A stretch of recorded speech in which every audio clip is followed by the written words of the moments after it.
네, 오늘 장 마감 30분 남겨두고 있습니다. 검은 금요일이라는 말이 붙을 만큼 외국인 투자자들 특히 코스피 시장에서 2조 원 넘게 매도를 했고요.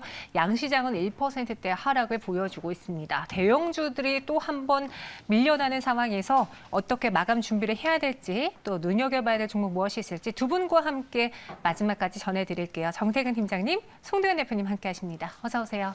반갑습니다. 네. 원래 시장이 안 좋을 때는 저희가 최대한 좀 잔잔하게 방송하려고 했는데 이번 주 너무 힘들었기 때문에 조금 우리라도 힘을 내보자. 힘을 내서 시청자분들에게 힘을 드리자. 목소리 크게. 네, 방송해 보겠습니다. 두 분 마감에 살 종목 갖고 오셨고요. 어떤 종목인지 키워드로 먼저 체크해 볼게요. 알츠하이머와 신약 기대 그리고 우주 인터넷인데 우주 인터넷이면 약간 인터넷 쪽이에요? 아니면 뭐 방산 쪽 그쪽 항공산업 쪽이에요? 인터넷 쪽이요. 인터넷 쪽. 회선. 인터넷 회사 갖고 오셨고. 회선. 네. 회선. 아, 인터넷 회선 갖고 오셨고요. 그리고 송도현 대표님 알츠하이머 더하기 신약 기대인데 다시 좀 반도체에서 IT에서 제약바이오로 가는 그 수급을 노리시는 건가요? 지금 그 수급을 보면 좀 제약바이오 섹터가 조금씩 흐름이 개선되고 있는 이제 흐름이 나오고 오늘 시장이 굉장히 안 좋다라고 말씀을 하셨지만 네. 그래도 이제 종목을 좀 봐야 되는 이유가 그래도 올라가고 또 흐름이 개선되는 업종은 있더라고요. 완전 하락장이 아니기 때문에 그래서 한번 관심을 가져보시는 것도 좋을 것 같다는 의견입니다. 네, 두 분만 믿겠습니다. 어떤 종목인지 키워드 종목으로 바꿔볼게요. 송도현 대표님의 종목은 퓨처캠이었고요. 그리고 정태근 팀장님은 하나시스템입니다. 먼저 퓨처캠의 장점 전해주실까요? 네, 이제 퓨처캠은 이제 우리나라의 이제 유일한 이 방사성 의약품 상장사입니다. 네. 상장사고 이제 알츠하이머 이제 신약에 대해서 말씀을 좀 이제 드리자면은 얼마 전에 이제 바이오젠의 아두카두맙이 이제 18년 만에 이제 승인이 되면서 이 관련된 이 알츠하이머 관련된 회사들 그리고 신약을 만드는 기업들이 다시 한번 이제 주목을 받고 있는 상황에서 이 관련된 우리나라 기업들도 점차 주목을 받을 것으로 예상이 되는데요. 바로 이제 퓨처캠은 이 관련된 진단 신약을 만드는 그런 회사입니다. 바로 이제 알자뷰라는 그런 진단 신약이 있는데요. 일단은 PET-CT 촬영 전에 정맥 주사 형태의 펩타이드를 맞는 그 형태를 의미를 하는데 이 알자뷰에 대한 수요가 이제 크게 증가를 할 것으로 기대가 되고 있고요. 그리고 현재 매출을 크게 상승시킬 수 있는 부분들은 바로 이 파킨슨병을 진단하는 이 PD뷰라는 제품이 있습니다.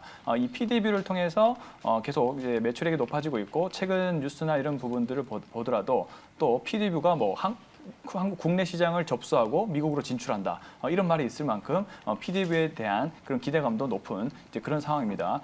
이 알츠하이머와 이 파킨슨병에 대한 이 진단 신약에 대한 기대감도 있고요. 그리고 신약 기대감이라고 제가 말씀드린 부분들은 바로 이 퓨처캠이 지금 전립선 암 쪽에 대한 신약 FC705를 현재 신약 개발을 하고 있는데요. 눈여겨봐야 될 부분들은 바로 미국의 노바티스라는 기업이 있죠. 이제 노바티스라는 기업이 이 전립선암 관련된 기업들을 차례대로 인수를 하면서 시총이 계속 커진 사례가 있습니다. 뭐 프랑스의 AAA라든지 그리고 미국의 엔도사이트라든지 이런 기업들이 이제 PSMA 관련된 신약을 만들어주면서 근데 시총 특히 이제 엔도사이트 같은 경우는 시총이 1,000억대였는데 PSMA 617을 만든 이후로 임상, 1상, 2상을 거치면서 시총이 2조까지 커진 이력이 있거든요. 근데 FC705에 대한 데이터는 아직 완벽하게 나온 게 아니지만은 그 PSMA 617보다 결과가 좋다라는 그런 지금 기대감이 있습니다. 그렇기 때문에 이 데이터가 나올 경우에는 시장에서 크게 한번 주목을 받을 수 있는 그런 상황으로 보여지기 때문에 한번 지금 관점에서 관심을 가져보는 것이 어떤가 이런 생각이 들어서 일단 퓨처캠 좀 말씀을 드려봤습니다. 퓨처캠 목표 주가 3만 원, 손절가는 18,000원. 오늘 마감에 사보겠다 이야기해 주셨고요. 정태근 팀장님은 인터넷 회선, 그래서 하나시스템 갖고 오셨어요. 네. 일단은 최근에 상당히 조용히 했었거든요. 네. 일단은 아시다시피 위성 인터넷 사업을 하고 있다 보니까 우주항공 쪽이라든지 항공 쪽과 상당히 좀 밀접하게 좀 반응을 하는데 일단 뭐 최근에 와서 다시 경기가 좋아졌다고 봐도 되는 건지 모르겠지만 어쨌든 경기 재개가 되게 되면서 다시 항공기 쪽의 어떤 생산지 이런 부분들이 재개가 되고 있습니다. 그러다 보니까 일단 뭐 아스트와 같은 항공 부품점 먼저 움직이고요. 그리고 이게 참 교묘하게 시기가 딱 맞아떨어지는 게 또 위성 인터넷, 우주 인터넷 관련 쪽에서 또 얘기가 나오다 보니까 또 우주 항공 쪽도 마찬가지로 또 관심을 좀 가져야 될 것 같습니다. 아시다시피 하나시스템이 원웹이라는 회사에 3억 달러를 투자를 했습니다.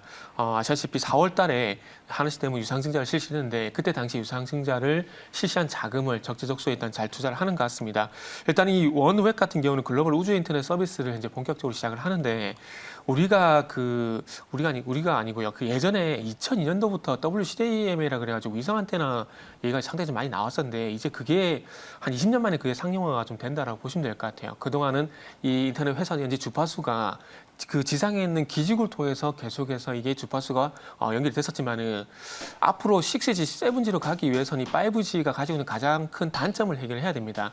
5G의 가장 큰 단점은 많은 데이터를 실을 수가 있지만은 중요한 건 이 주파수 거리가 짧다 보니까 기지국을 많이 만들어야 됩니다. 그러다 보니까 SK텔레콤 같은 경우도 전국에 100% 5G를 상용화시키기 위해서는 20조가량 돈이 들어가는데 그것 때문에 5G가 쉽지 않은 상황입니다. 그러다 보니까 아마 앞으로 우주 인터넷이든지 위성 안테나 이런 부분들이 대안이 될 가능성이 상당히 높은데 그런 측면에서 봤을 때 선제적으로 일단은 투자를 했다는 부분들 현대차가 예전에 수소차에 대해서 투자를 하게 되면서 시장이 좀 갸우뚱했었는데 결국 퍼스트 무버로서 일단 치고 나가는 것처럼 일단 위성 안테나 같은 경우에도 원앱도 그렇고요. 우리나라 쪽 같은 경우는 항원 시스템도 일단 첫 발을 디디게 되면서 시장의 선구자가 될 가능성이 있기 때문에 지금부터 한번 관심을 가져보면 좋지 않을까 판단에 준비를 좀 했고요.